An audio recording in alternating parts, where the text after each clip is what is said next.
Good evening, ladies and gentlemen, and welcome to another edition of What's Happening.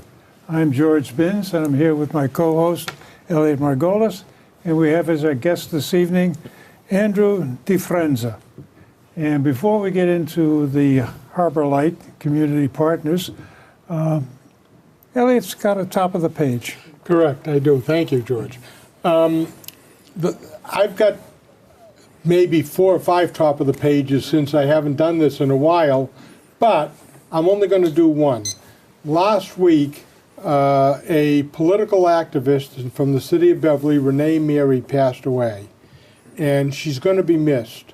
Whether you agree or disagree with her stands on issues, Renee Mary was a beautiful woman. She worked hard to try and make things better for the community, and she was always at City Hall. She always had something to say. A great community activist, and she's going to be missed. So that's my top of the page. We're going to miss you, Renee. Nice. Thank you, Elliot. Andrew. How are you? Good. Let's start at the beginning. What is Harborlight Community Partners? Harborlight Community Partners is a nonprofit organization affiliated with the First Baptist Church. They are actually our founder and still our parent company. So we were created in the 60s by them as a part of their social outreach mission. And we are an affordable housing group. So we develop affordable housing, we manage it. We design some interesting service models to support residents in the building, particularly with seniors, and we do a lot of public education and advocacy. So Turtle Creek, Turtle Woods, Harborlight House is our oldest project. That's the first one the church did in the early 60s, really before affordable housing was a thing. So how many units does this consist of? We're involved with about 413 units, one way or the other, supported, managed, owned. Of those, probably, I'd have to check the math, but about 200 and change are in Beverly. And Beverly's our home base, our office. Where else do you have units? We have units in 8 communities on the North Shore, soon to be 9, which is Salem. So that's Beverly, Ipswich, Peabody, Marblehead, Hamilton, Wenham, Rockport, Gloucester. Salem will be the next one. I'd have to count that, but I'm pretty sure that's 9. It's a pretty impressive list, yeah. And Are these all apartments? They are almost all apartments. We have about, not quite 50, 49 first-time homebuyer townhouses in Gloucester that we inherited via a merger with the Community Land Trust of Cape Ann. Mm-hmm. So other than that, they are all apartments. And I have to say that my father, a number of years ago, applied for I think it was Turtle Creek. Mm-hmm. We went in there, we looked the place over. Incredibly well run. Thank you. The nicest people you'd ever want to see as administrators and people who work there. And the apartments were beautiful. Yes. Very, very nice place. Thanks, and Ellie. we spoke to a number of residents. They love it there. They do. So you're doing a good job. Thank you. Sometimes you wonder, but you try. No, I'll tell you from firsthand experience, you're doing a great job. Yeah, the staff does they do a really good job. Yeah. They really do. Well, what does it take to get into one of these affordable housing? What are the criteria? Sure. Specifically to us, or are you talking about in the abstract? To you. Yeah. Harborlight. Yeah, so generally what happens is the way these get financed, there are particular guidelines for each particular building, and that's usually related to however the money came into the deal. It's very normal. Whoever put the money in makes the rules. Yep. And so they have an income cap, usually. In the case of Turtle Creek and Turtle Woods and Harborlight House, there's also an age restriction. So in those cases, they're not all like this, but in those cases you have to be over the age of 62, and you have to be under the income limit, whatever it happens to be in a particular building. And that can vary depending on the financing sources you're using. There's not always an age restriction. That depends on the financing sources and the permit. But in those cases, there are. Well, it got to be a little confusing last week. We had discussions on a similar line with Jason and Jason Silva. And he was saying that, okay, there's a median income for the city of Beverly around $75,000 for a family. The criteria is 80% of that to be into a affordable housing. I looked on your website and I see a 60% number. Yep. So I'll break that down for you Yeah, if you would like quick. I need help. I'm here for you. I just want you to know. So the $75,000 number is a regional number, not just Beverly. We're in sort of the Boston region, and HUD puts out those numbers annually, usually in the spring. And that's 80% of median for a family of 4. So our median income number is in the mid-90s as straight median. 80% of median, the reason that probably Jason gave you that, who's a great guy, is that 80% of median is the cap, especially as it relates to 40B. So to comprehensive permit law at the state level, it has to be 80% or below. Okay. 60% or below is related to funding, which is if you use the housing tax credit at the federal level, which is what drives almost all affordable housing in the country now. That's what helped refinance Turtle Creek when we did that a couple of years ago, and Harborlight House last year.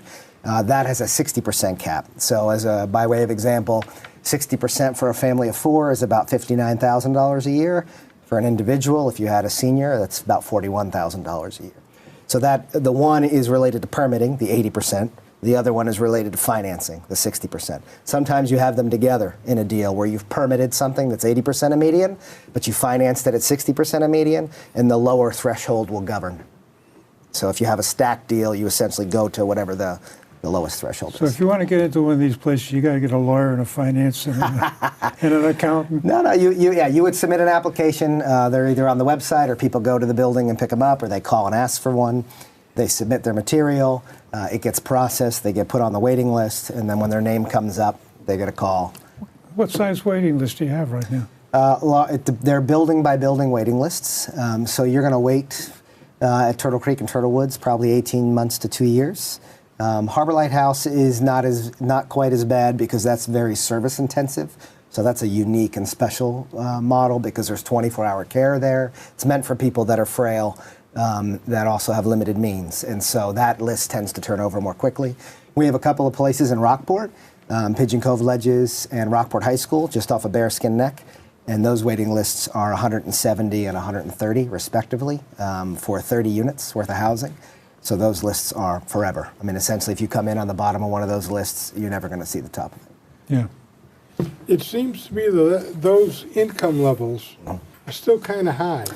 Yeah, mostly. And I don't get it. I mean, if you're talking about affordable housing, to me that implies people on minimum wage or close to minimum wage, not people earning $50,000, $60,000, $70,000 a year. Yeah, we would agree with you. So missionally, for our purposes, those are not numbers we flirt with very often. They're the cap they're sort of what I would consider the top of being allowed without getting into trouble. We generally try to press that number down. So most of the residents you'd have in our buildings are going to be well below 50%. If you look at our data, I haven't looked at the number in a little while, but the vast majority of our residents would be well below 50% of median, especially the senior residents, where you have a lot of retirees, a lot of widows. On fixed incomes, which you would expect then that number to be lower.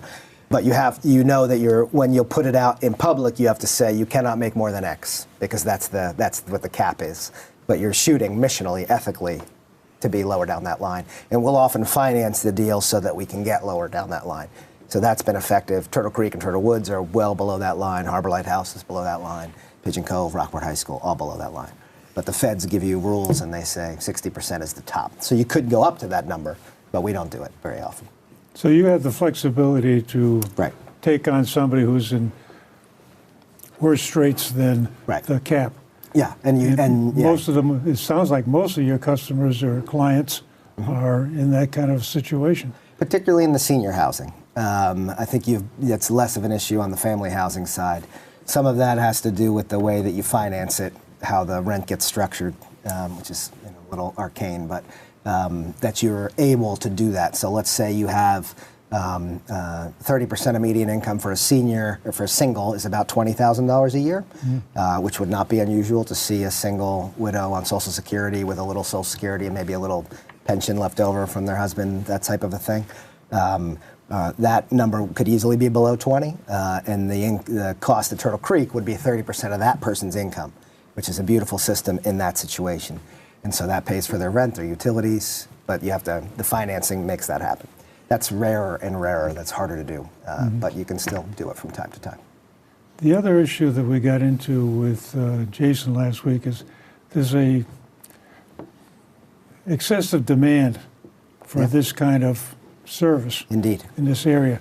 And the question I brought up and was not comfortable yet with an answer is, what's driving this? Why all of a sudden, or maybe it's not all of a sudden, but why is there so much demand for housing in this area? And Jason was saying it's not only affordable housing and low-income housing, but housing in general. So what's happening in the area that's driving this? Right. Well, this is, I'll give you sort of a fairly brief answer, and you can decide whether you want to talk about it some more. In our mind, there are, and this is not unique to us, these ideas, so I don't want to borrow them. If you're interested in this, I'd suggest there's a report called Unlocking the Commonwealth that you can find on Mass Housing Partnership's website or MAPC. Those are two statewide organizations that will talk about the housing demand regionally, Greater Boston. So if people want to see data, that's a place to go. Two dominant issues in our mind. The first one is related to land use and zoning.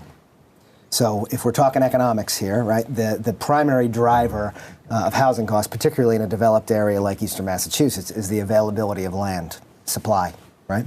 We have zoned, though in Beverly, of course, we have all kinds of housing. That's one of the things I love about living in Beverly is all kinds of people can live here. But we work in a lot of towns. We have zoned in the majority of our land use, land available in the region is zoned for single-family houses.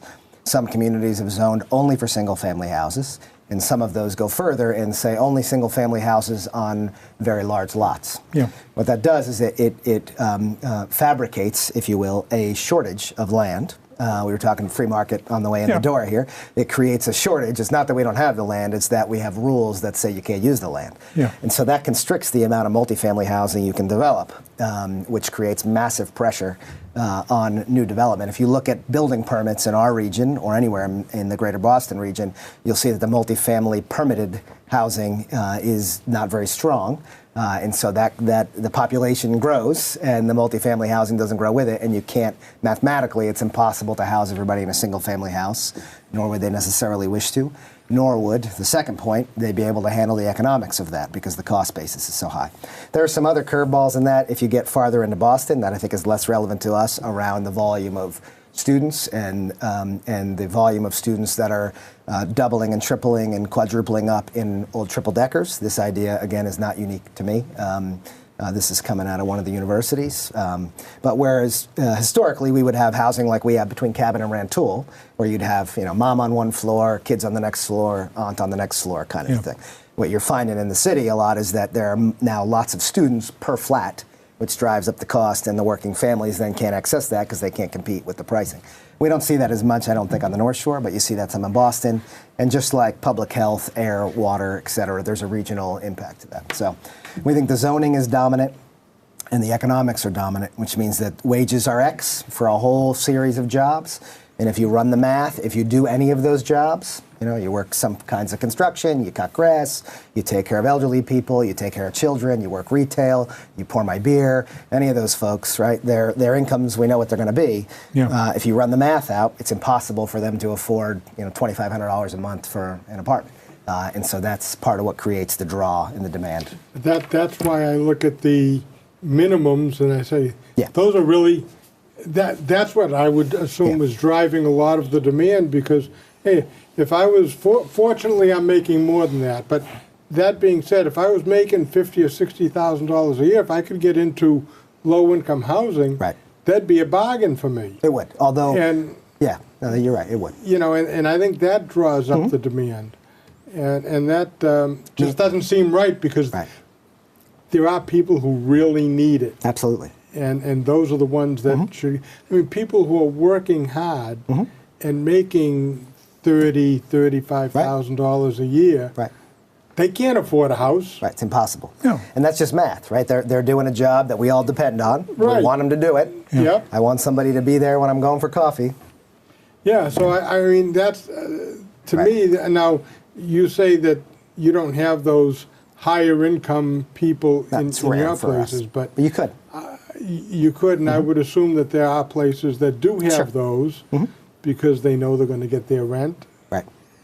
And, And all that's driven by public policy. So the caps are, created either by a permitting mechanism like 40B or inclusionary zoning, which we have, or by a financing mechanism, state or federal. All right, that brings me I to don't know if I answered your question. Yeah. that brings me to Agenda 21. All right, let's do it. Okay, so according to Richard Rothschild, who was a candidate for commissioner of Carroll County, recently and that's not in Massachusetts, suggested smart growth is not science, it's a political dogma combined with an insidious dose of social engineering. Woo. Smart growth is a wedding wherein zoning code is married with government-sponsored housing initiatives to accomplish government's goal of social re-engineering. Mm-hmm. It urbanizes rural towns with high-density development and gerrymanders population centers through the use of housing initiatives that enable people with weak patterns of personal financial responsibility to acquire homes in higher income areas. I would consider Beverly a higher income area. This has an effect of shifting the voting patterns of rural municipalities from right to left. So my question then is, number one, what's your reaction to that? But do you see this as a political football? Smart growth or affordable housing? Or both? Yes. Both. Okay. Is that Carroll County? Is that Wisconsin? I believe it's Maryland. Okay. So my response is, do I see it as a political football? I don't like his quote. I mean, that would be my first response. But but Is it right or wrong? Yeah, I think. I mean, and this gets. How much time do we have in this show? Not enough, probably. Well, let me put it to you this way. It starts at 30 minutes, and we've eaten a few of those out. Okay, all right. We don't get overtime. No, overtime. no Okay. overtime. What if we ask Gail? Can we get overtime if we ask Gail? Probably not. So we'll try to be quick with it. So smart growth is, I would say he's wrong about that being driven by, there's part of his assumption that I want to get to, but the smart growth piece specifically, as opposed to affordable housing, which is not the same thing, is often driven by people who have concern about environmental issues, at least in our state.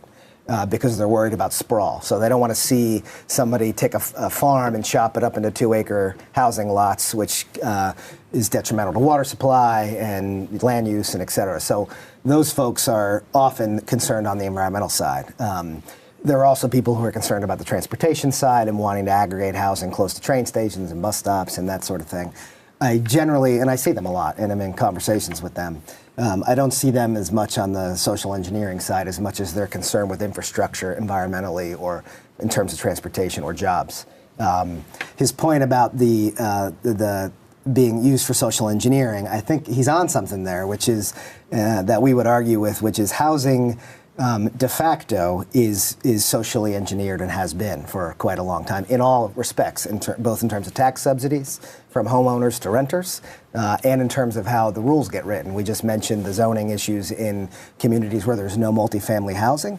Part of what I would say to somebody like that is that he's suggesting that somehow there is an abstraction where the rural or smaller towns have a housing pattern that is somehow neutral in its ethical orientation or pre-existing a rule. But the fact is that got structured that way also with rules. So we have socially engineered communities to who gets to live where based on public infrastructure like sewer and water, as well as zoning, multifamily versus non-multifamily, as well as how we lay down public infrastructure. Where do the trains go? Where are the trash incinerators? Where do they put a bridge? Which neighborhood gets demolished during urban redevelopment? So we've been doing this in every direction, left or right, for a long time. I would say he's right in that it is intentional and does create all kinds of interesting tensions, but it's not that one state of being is somehow pure and organic and the others are not. That is not true. Okay. So Now, gerrymandering, I'm with it. We should have congressional term limits and change the gerrymandering districts. That would be great. That's another. That's another show. All right, we'll come back. Obviously, in your elderly housing, you don't have kids going to school. Right. But in low-income housing, there are kids that go to school. For a multi-bedroom, sure. And because that costs a lot of money to send kids to school, how significant of a problem is that for communities? I think it's significant in the way that we have financed public education. So we have baked into the cake from a public policy standpoint, and I see this all the time when I'll go to a zoning board, and talk about a new development, especially in a community that's struggling with school budgets. We've baked this tension into the cake because the burden, the largest part of their burden for their local tax budget is their school system. So they're incredibly sensitive, and understandably so, to any shift in school population up or down. But we don't have, we're doing that because we choose to do that through Chapter 70. We don't have to finance our public education in those increments so that Newton has a phenomenal school system, but Lawrence doesn't. If you looked last week, they came out with the top 100 schools. Did you see this in the Beverly patch? I did not. And the headline was "Follow the Money," right? So Newton, Lexington, Beverly was 86. So we made the list, but which is great. My kids will go to school there. But I do think that it's an issue, but it's an issue because we have allowed it to be an issue, because we have constructed our public financing for schools in a way that creates animosity at a municipal level because we're so wrapped up in that. As a tactical matter, this 40S program that we're thinking about using at the corner of Sohier-Tozer is useful to offset that, but it's a one-off, right? We really, if somebody was asking me, I'd say we need to fix this way up the food chain.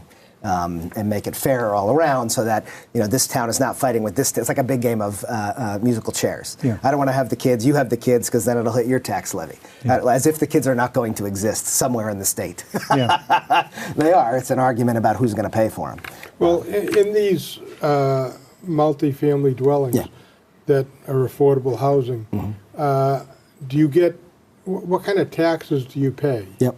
Because that's, one of my arguments opposed to building new single-family homes is that if a single-family home brings in $10,000 in taxes, but has 2 kids, and it's costing us $15,000 a kid, we're losing money on that single-family home. Right. So how much money are we losing on, or are we losing? Yeah, no, that's a good question. So two responses there, one on the tax side and one on the math assumption. On the tax side, if you look on our website, we post a record of all the taxes we've paid everywhere in the last 12, 14, 15 years. So we pay taxes on all of our buildings by intent as a part of what we would view as our social contract with our communities. That's not a... So even though you're a nonprofit, you don't claim charity. Right, we still pay taxes. Still pay tax. However, to Elliot's point, the assessment is usually based on net operating income, and so the value is diminished by the rental restrictions. So it's not the same as a high-end condo versus our stuff. We're going to pay less taxes because it's worth less. Okay, you're not paying by the square foot. You're paying by the... You're paying by the net operating income baked into a cap rate, which turns into an assessed value, which turns into taxes. So de facto, it's less valuable, so you pay less taxes. So certainly if you were using that math, we're paying less taxes on a unit than anybody would on a house. The math question, though, we have a challenge with, and we've been through this quite a bit, is trying to get to the point of saying the cost variance on an additional kid is not the per capita number, but the incremental cost of the kid. So a lot of times we'll go into a community and they'll say, we have X number of kids, it's $15,000 a kid. If you add 10 kids, it's $150,000. And then you talk to the school experts and they say, well, each new kid does not cost $15,000 because they have a baked fixed cost infrastructure. And so then there's an argument about what's the incremental cost of the new kids, which is going to be much smaller than that. But that's an equation. The concern we got into last week, and I think it applies to this property you're working on, is if you bring in 60 units, maybe 60 kids, pick a number, anyone. Yeah, that's fine. Both the high school and the middle school are right at capacity. And yes, we get some money from the state because every kid brings with him a certain amount of reimbursement, either Chapter 70 or something else.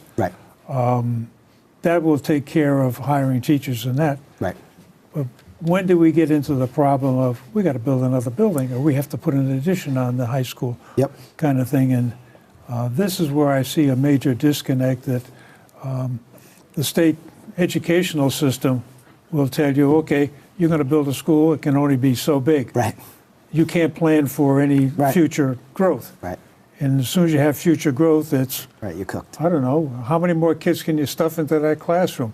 And yeah, so I mean, there's sort of the macro, micro level issue with that problem. I mean, certainly there are a number of districts in our area who are seeing declining populations. Gloucester, Hamilton, Wenham in their school districts. Beverly's not one of them at the moment. But what we're, at least our understanding with the political officials and the school officials is they wanted us to time this project on Sohier-Tozer to be after the middle school was built, because they felt like once that happened, they had run the math and they have capacity at the middle school and the high school and the elementary schools, because the classrooms will change from K to 5 to K to 4. And so they had run the math on, we had talked with them in advance to say, how do you feel about this and what do you think about that? So short version is our understanding is there's capacity in those buildings post middle school construction. Your macro level point, though, George, I think is a good one, which is, you have only so many seats. And when the financing commission says you can only build to what you have today, what happens if you have 100 more units tomorrow? Having watched this go for a number of years, it looks like we're on about a 20-year cycle. That for a rotation of students? Population ripples. Yeah. And basically it comes down to when you get a kid that's maybe 3, 4, 5 years old, you start thinking about, I need to have a house. And you have a couple of kids and they need to have a house for a couple of kids. Sure, that's what I did. And when they get to be about 18, 19, or 20, they're off to college and, well, maybe we should downsize. So you can see this 15, 20-year kind of cycle where you need a house, you don't need it anymore. Somebody else comes in and they need a house. And right. So fortunately or unfortunately, Beverly went through the slump a few years back. It's now coming back up again. And I would take exception to the arithmetic, because the way I see it, it's the high school is already at overcapacity. The middle school is designed right to the hilt. And there's a couple of ripples coming through the elementary school. Well, you could talk with them, because they showed me the math I understand, about that. But it so just this is with the other half of the problem. I think that there's some optimistic analysis going on that says the problem isn't going to be there because that's the way we want it to come out. Sure. But anyway. Cognitive dissonance, I believe.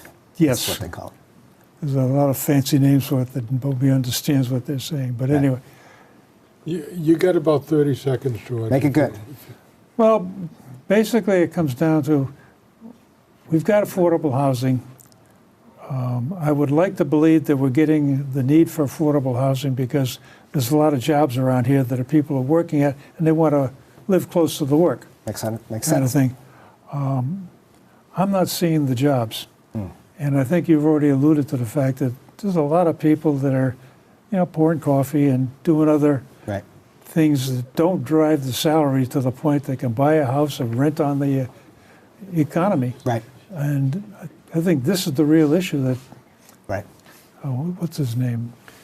James Carville had it right the first time for Clinton. That's the first time I've ever heard anybody say James Carville had it right. And we'll leave it at that because we've run out of time. What he said was right is it's the economy, stupid. And I think he was right on. Okay, he was right on there. Yeah. If we were paying people, we wouldn't need the affordable housing. You're right about that. Yeah, well, you wouldn't need as much. Very interesting. Great. Thank you for having me. Very interesting, and I appreciate it, and it just doesn't seem to be enough time. But thank you for coming, and we may want to have you back to go even further on this. Yes. In the meantime, thank you for watching. I hope it was educational. I hope you learned something, and we'll see you next week.